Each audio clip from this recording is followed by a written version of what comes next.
Assalamualaikum sahabat ruang belajar, apa kabar semuanya? Semoga sehat selalu. Ketemu lagi dengan saya Eko Prastyo, selamat datang di Ruang Belajar. Sadar atau tidak, ada begitu banyak ranjau finansial yang berseliweran di sekitar kita. Ranjau ini siap menghancurkan kondisi finansial kita. Ranjau ini mengancam mereka yang sedang bertumbuh dan kemudian berkembang secara finansial. Mereka mendapatkan sebuah kesuksesan, kondisi finansial mereka membaik, tapi jika mereka tidak berhati-hati, orang-orang yang baru saja mengalami perubahan dan perbaikan kondisi finansial ini sangat mungkin hancur karena mereka menginjak ranjau finansial itu. Terlebih, jika mereka yang sedang berada dalam kondisi kesulitan finansial dengan income yang rendah, kemudian mereka juga menginjak ranjau finansial ini, hidup mereka pasti semakin sulit. Ranjau finansial menjadi sebuah ancaman, menjadi sebuah jebakan yang siap menerkam siapa saja. Pertanyaannya, situasi seperti apa sih yang merupakan jebakan finansial yang siap menjadi ranjau yang menghancurkan kehidupan finansial kita? Yuk simak terus video ini sampai selesai ya. Secara ringkas, kita akan membahasnya.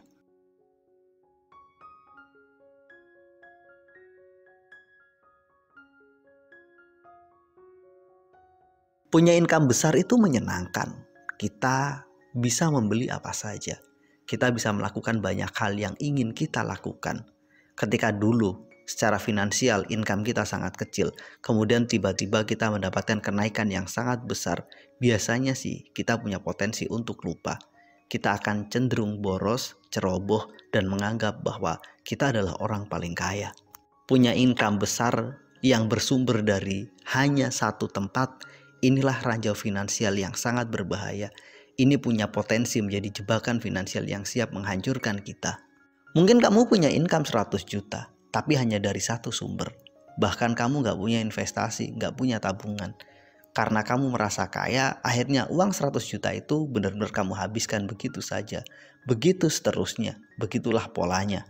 Sampai pada akhirnya entah karena suatu hal, kamu pun mendapatkan pemutusan hubungan kerja. Inilah bahayanya. Punya income yang besar yang hanya bersumber dari satu tempat.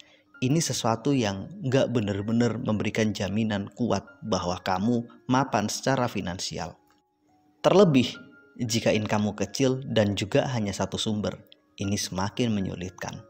Artinya, single income itu sesuatu yang butuh kita cermati.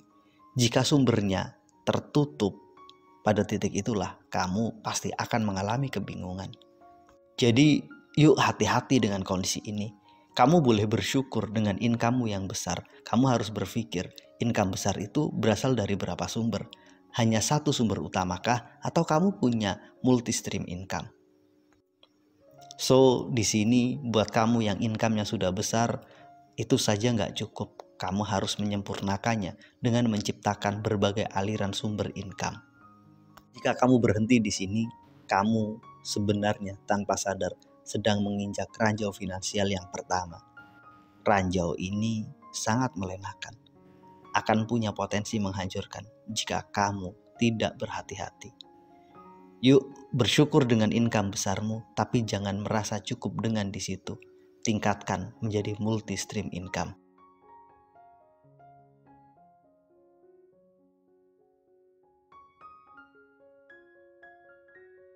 Mobil, rumah, ini menjadi sebuah kebutuhan kita.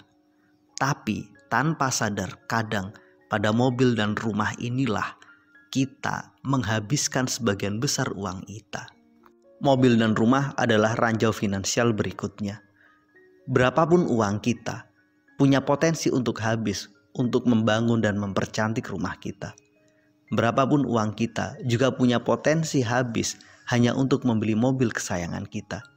Jika kita selalu mengupgrade mobil kita, mengupgrade rumah kita, kita punya potensi untuk tidak memiliki tabungan. Kita punya potensi untuk kehabisan uang. Pada akhirnya kita harus punya batas. Milikilah rumah sesuai dengan harapan kita, tapi jangan kita habiskan seluruh aset kita, seluruh tabungan kita hanya untuk membangun rumah. Kamu boleh membeli rumah sesuai dengan keinginanmu, menghabiskan berapapun uangmu untuk membeli rumah dengan catatan uang itu nggak lebih dari 30% total asetmu. Jika kamu mampu melakukan itu, artinya kamu telah memiliki investasi di tempat lain, tidak terjebak hanya sekedar mengupgrade dan mempercantik rumahmu. Karena berapapun banyak uang, pasti punya potensi habis untuk membangun rumah ideal sesuai dengan harapan kita. Di titik inilah, mobil dan rumah punya potensi menjadi jebakan finansial yang siap menggerogoti kondisi finansial kita.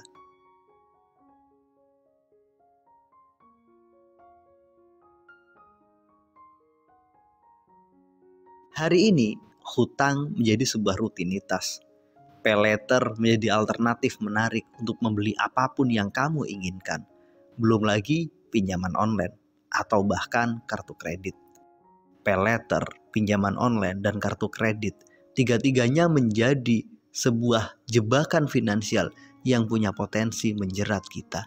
Jika kita tidak mampu mengendalikan keinginan kita dan tergiur dengan berbagai iklan, tawaran promosi menarik, pemanfaatan paylater, maka bisa jadi kita akan terjebak pada perilaku hutang konsumtif.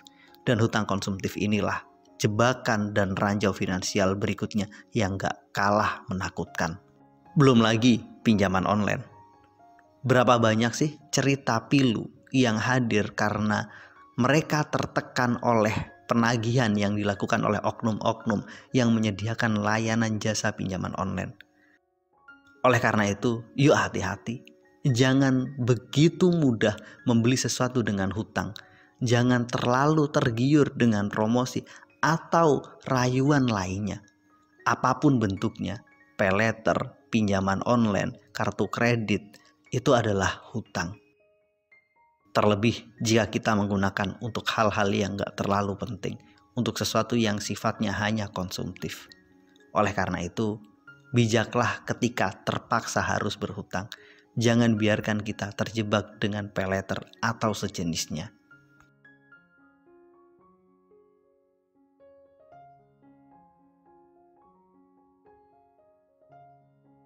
Gadget menjadi bagian penting dari kehidupan kita. Setiap hari kita gunakan benda ini sebagai pelengkap kehidupan kita. Pertanyaannya, gadget yang kamu punya hari ini, kamu beli berapa tahun yang lalu? Apakah ini model terbaru atau kamu membelinya beberapa tahun yang lalu?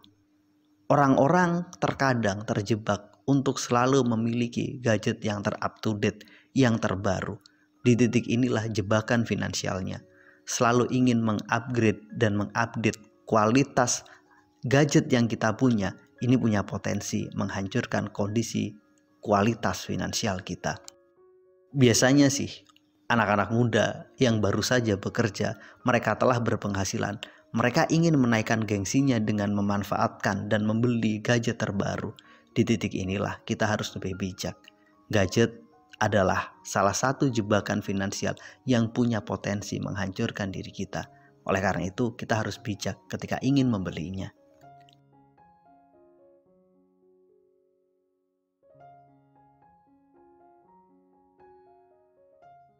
Dan yang terakhir, investasi tanpa ilmu. Kita sepakat bahwa investasi itu penting. Kita sepakat bahwa investasi dapat menumbuhkan uang kita. Tapi harus dicatat, investasi itu harus punya ilmu, bukan sekedar ikut-ikutan. Berapa banyak sih pertanyaan yang kadang sangat mudah kita temukan.